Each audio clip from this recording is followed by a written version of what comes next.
I want to talk about dispatching for just a second. I've driven everything from 48 foot, 53 foot flat, 53 foot steps, low boys. I'm back in my hot shot rig right now.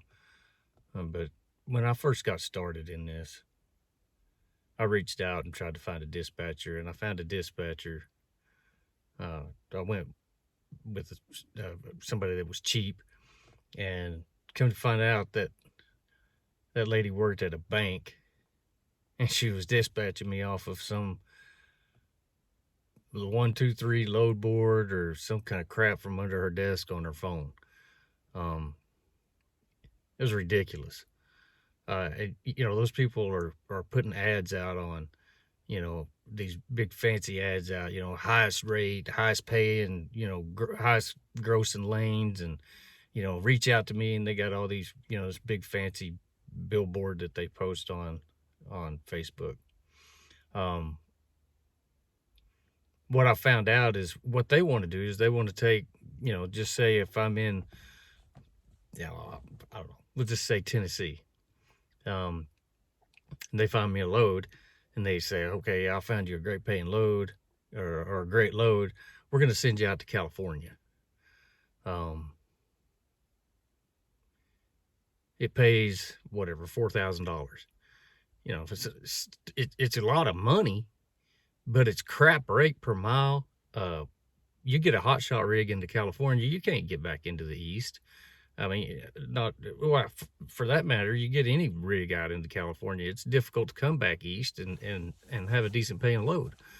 And I was just using, she was just using the spot market and all that kind of stuff. The purpose of this video is, there's a lot of guys, a lot of you have direct customers, and you'll get an outbound load, that goes from point A to point B. And, then you got to rely on the spot market or the low board or whatever you want to call it to get you a backhaul most of the time. And or just, the load paid so good, you just deadhead back home. But in today's economy, it's more economic to find a backhaul. So with all of that crap being said, I started dispatching myself. And I've come to find out first of all, it's difficult to do. It's very difficult to drive down the road and dispatch yourself. I've even taken on some other guys that I dispatch for, and now most of the time, which when my driver gets back for this truck, I'll be dispatching this truck along with the other couple that I dispatch, and I guess the purpose of this video is to reach out and just let you know that, and of course, nobody on here is an idiot. You've been driving for a long time, and you can see through a bunch of the crap. There's 9,000 people trying to advertise for dispatching services on this platform that this video is going to be posted on. And I guess it's just to use use caution and when you choose a dispatcher, because what they're going to do is they're going to just try to find the biggest paying job, because they're generally going to get paid a percent of that, and they're going to send you into no man's land, and they don't give a crap if you can get out of there or whatever. I mean, in all honesty, you come back out of California and they can get you something going back to Tennessee for $4,000. That's $2 a mile. I mean, it's crap. So why don't you make sure you put in some time and find yourself a dispatcher that understands freight lanes, studies the market, looks at where there's plenty of freight. You have, this much freight and this many trucks. That's where you want to send your rig to. That. That way, whenever you got the highest paying loads there, you got the more freight to choose from, and, you can typically load and unload, drive 200 or 300 miles and unload that day. So yesterday, for example, I booked a guy out of Michigan. No, it was Wisconsin. And I sent him down to Ohio. He, it was a fairly short run, 400 miles or so. He loaded yesterday morning and he was unloaded yesterday afternoon, and I found him a load where he reloaded last night, and so that load paid him like $2,000, and he reloaded last night and he unloaded this morning on a little 200-mile run for another $1,000. With, I believe all of the deadhead together was like 68 miles and all of it. So, $3,000 in just over, well, I'll say 26, 27 hour period. And I had him, he had a reload right there, and he's bouncing back over to Indiana with that one. I can't remember exactly what that was that he picked up this morning, what it was paying. It was like $1,500, something like that. A little short 1-day run. And, that's kind of where you want, to me as a truck driver, I'd rather put it on, get it off, run 200-300 miles, pick up $1,500 or $1,200, and you cut way down on your fuel usage. You put more money on your truck, and at the end of the week, you don't have near as many expenses in fuel and maintenance because you didn't run all those freaking miles for chump change. Just be careful who you choose. I'll take on a couple of more trucks myself to dispatch if you're interested.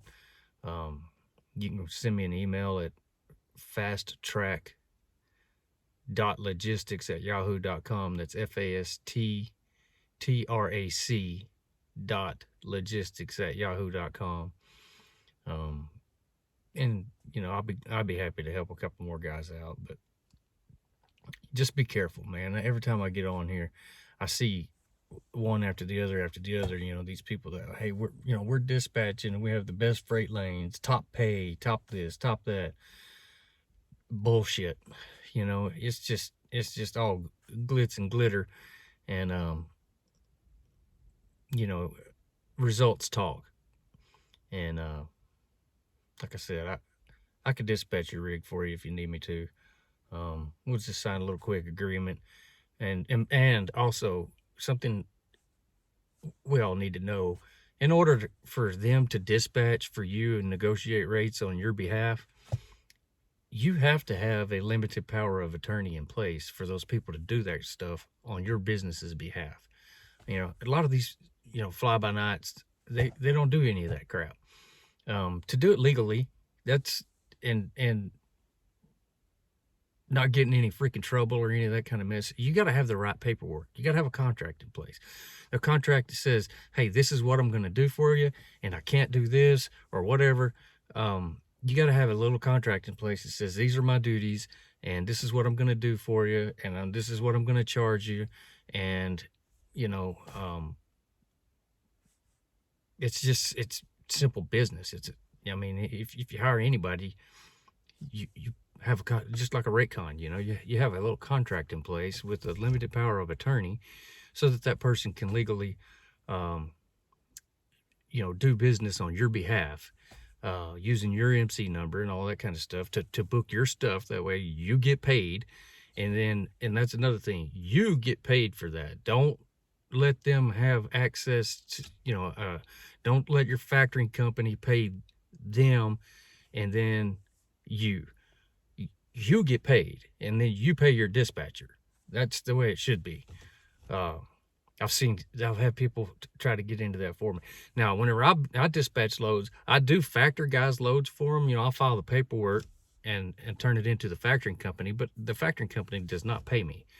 I turn it in, and once the load is delivered and the paperwork's turned into the factoring company, then I'll send a QuickBooks invoice to the driver, and I get paid my percentage, which is a very small percentage. If I'm dispatching full truckloads, 53 foot or 48 and the 48-foot flats and the 53s or 53-foot steps or whatever, I only charge 6%. And it's really handy whenever you've got someone that's able to sit in an office and book you a backhaul. Whenever a great paying backhaul pops up, Or if you're just running off a load board strictly, if a great paying load pops up and you're driving down the road, or you're strapping load or chaining or whatever the heck you're doing to it, that load's going to pop up. It's going to be gone in 45 seconds or 60 seconds. And you're never going to even know it was there. So to have someone there looking for you, and trying to snatch those good paying loads up, definitely helps. Also doing oversized, over dimensional stuff. Good gosh, I've ran into so many people that are like, I'm not messing with that. Because they don't understand the process of it.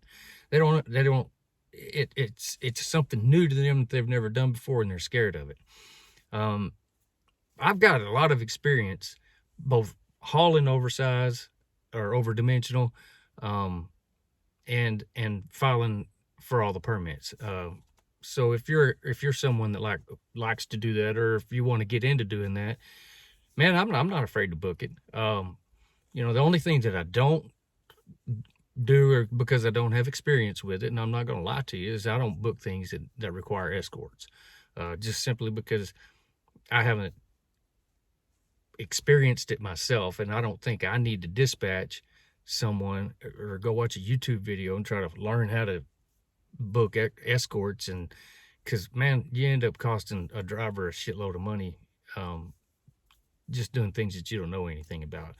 But anything up to 12 foot, it depends on what state you're in. Some of them it's out to 14 foot, but typically I'll go to 12 foot wide. File the permits, and you don't have to have escorts or any of that kind of stuff unless you're over height, which, again, I don't book the over height stuff, to where you have to have escorts and high poles, and make sure that your escorts are, fully insured and all that kind of stuff. I don't have experience doing any of that stuff, but it's just your standard oversized stuff that's 10 foot, 12 foot wide. That stuff is, to me, it's easy peasy. It's easy to get the permits filed, get them back. They go directly into your email, the driver's email. And you read the permit. In most states, all you got to do is have a digital copy of it on your phone, or you can go into any truck stop and get them to print the permit out. But you got to follow the permitted route. And, it's pretty easy to do it. And oversized loads freaking pay better. I mean, they just pay good. So if that's something that you're interested in, again, fasttrack.logistics@yahoo.com. That's FASTTRAC.logistics@yahoo.com. And if you can't tell from my voice, I'm based out of Central Texas, but I typically run myself in the Midwest. I'll run my trucks in the Midwest. And I don't have anybody that I'm dispatching for, or anybody that's working for me that is displeased with that, because I keep the revenue turning. Just a shout out, watch who you hire. And if you're needing somebody, reach out to me. I'll take on a few more guys, probably no more than 2 or 3, just because I want to be able to do a quality job for you. But reach out to me. My name's Michael. Thanks.